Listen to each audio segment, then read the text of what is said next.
Today is my birthday. Yes, yeah, I'm 23 today. I was 22 when I started, and I'm 23 now. So I nearly died on my birthday. You can't get much more tragic than that, can you? The other day, I tweeted...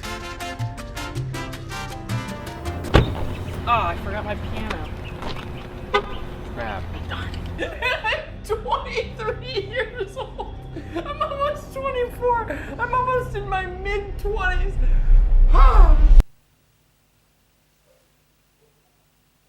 Happy birthday! I don't know if I'll be able to post this on the day of my birthday, or I'm just gonna post it later. I self-gifted myself this thing, so I'm going to decorate it while we chat about some stuff, okay? So I'm turning 23, which is a very interesting age considering, as you saw with that intro, I am the same age Markiplier and Jacksepticeye kind of were when they kind of started with YouTube, you know? And I just added a few other, other people I admire at their 23rds. Just, you know, just to put it in perspective, you know? And you know how people say that comparison is the thief of joy? Yeah, there are also people that say that comparison is the only way that I can give myself a sort of frame to define a sense of self with. So yeah, I'm kind of gonna do that, even though it's pretty unhealthy. Okay, I'm not gonna compare myself to people. I know that it's unfair to compare myself to men who grew up in the United States and Europe and had all these like resources available and whatever, and you know, context. I have some books. Being this age, it didn't mean a lot. I thought it was kind of like this uninteresting age, you know. 22 is like the Taylor Swift age, and 24 is basically 25, which is technically your mid-20s. So it's kind of more important. And 23 is just this middle of the road, uninteresting age where nothing happens. And then I remembered, almost everything happens. It feels really weird being 23 with all the sociological context that 23 has, and I'm just a teenage girl still.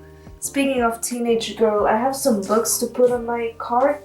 And, you know, I was thinking about it, and you know, like these people that I've always admired, and like Markiplier is basically one of my biggest like references when it comes to being creative and a creator. And I am now the age where he started, and I know that being 23 in 2012 is not the same as being 23 in 2025. Nowadays, even a year of difference makes a whole lot of difference, so it's not really comparable. You can't do that. I can say like, oh, maybe I didn't blow up, it's not my time to like.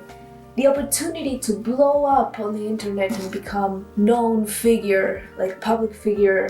This is Michelle Obama's book, Don't Ask Me Why. That opportunity has not arisen. And then I realized not long ago that it did, and I just didn't take it because I was 14 and in high school. And then I had the other opportunity with the pandemic, and I didn't because I was 18 and in university. I had the chances. I had the chances to blow up YouTube-wise, and I didn't take them because my priorities were just in different places, and that's okay. I mentioned in videos before that I accepted that I was not going to be, you know, like this insane creator or Markiplier level creator. One of the reasons being, one, I didn't take the train when it came by, which is fine, and two, I have been doubting my creativity. I've always considered myself a creative person because I indulge in creative acts like drawing, and I'm able to create from nothing. But at the same time, I don't have the ideas that other creative people have. Like, all of my ideas are derivative, and all art is derivative, but I'm just making fan art the entire time. Like, I'm not making anything fully original. I look at myself in the corner of my eye in the viewfinder and I see I have red hair and I kind of think, wow, is that Gerard Way? No, it isn't. Speaking of Gerard Way, let me show you my CDs. And then I have this and then I have this. It's the only 21 Pilot CDs I have and I want the rest, but I cannot find them. The place that sells CDs, that I like to buy CDs in, has like 4 copies of Blurry Face and literally none other 21 Pilots album. And I think that's quite offensive. I'm gonna put him there. You deserve an update on my life. I still have a job, which is pretty cool. I like having a job. I like being employed. I like having an income. I don't like not wanting to live anymore. it's not serious.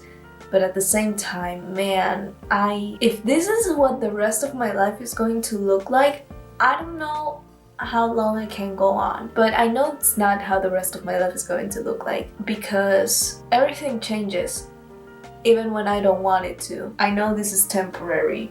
I just have to push on through.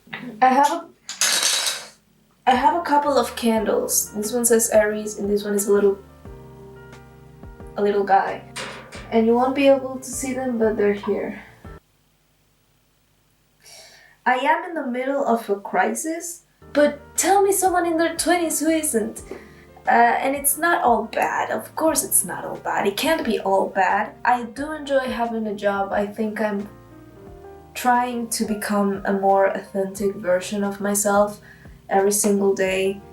And I think that that's going towards a little bit of more happiness and stability in my life, because I'm becoming more me as time goes on. The thing is, I don't know if that me is the me I wanted to be like 5 or 6 years ago, and that's kind of complicated, you know? Maybe I don't have what it takes to be the person that I thought I was gonna be. It seems strange that part of me thinks that I've given up on YouTube, but at the same time there's another part of me that's recording this that doesn't really want to let go, and I don't know which part is right. But those two parts have different concepts of what YouTube is. One thinks that it should be a job, one thinks that I should go all in and try to be a public figure and be able to create as a job. The other part says, hey, this is a hobby. You just gotta make it a hobby because you like making it. And that's why I've been uploading like once a year, you know? I really fucking enjoyed making those Dan and Phil animatics. Really fucking fun. Really fucking fun, but at the same time there are few things that I can make those kind of things with, you know?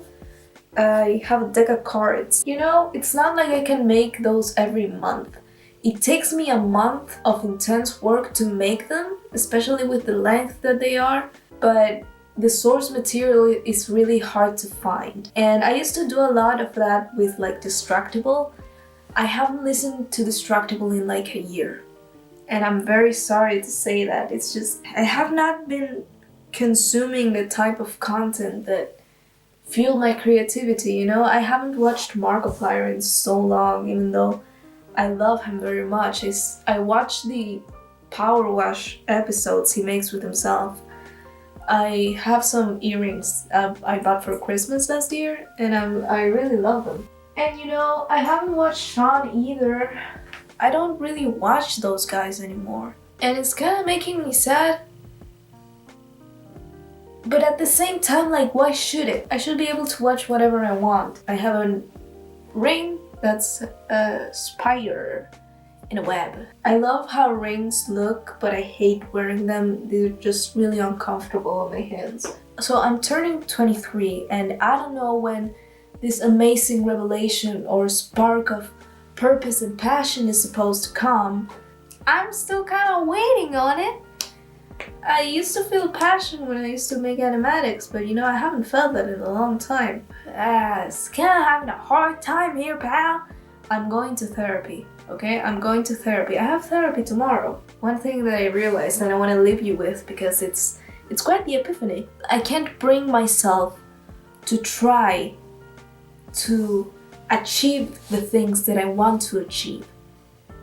Because when it comes to goals that I care about, suddenly failure is important. And suddenly failure matters. Instead, I pull off all my energy and effort into things that I don't care if I achieve them or not. So failure is not important, therefore it's not scary. But with things that I want to succeed, I'm not going to try, because that means subjecting myself to failure. And there, failure is scary because I care about that goal. So I just succeed and fail in frivolous and meaningless side quests instead of going in my main quest and just trying to not to fail at that. And that's why we can't have nice things. One nice thing I do have is this is another like self gift. I found this little guy at a fair. It's a 3D printed Clancy and it's got the base, which is the logo. And I need to glue this together, but it's just really cool. Look at the shoes. They're awesome. They're incredible. I love them. And it's just the detail. It's really cool. Look at the back.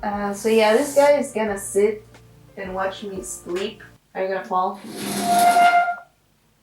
Clanky. And also I have some pics. We got the Clancy logo. And we got Jim. Q Midwest Indigo. So yeah. Rant over. Existential crisis. Not over. Not for a couple of years later. Oh boy.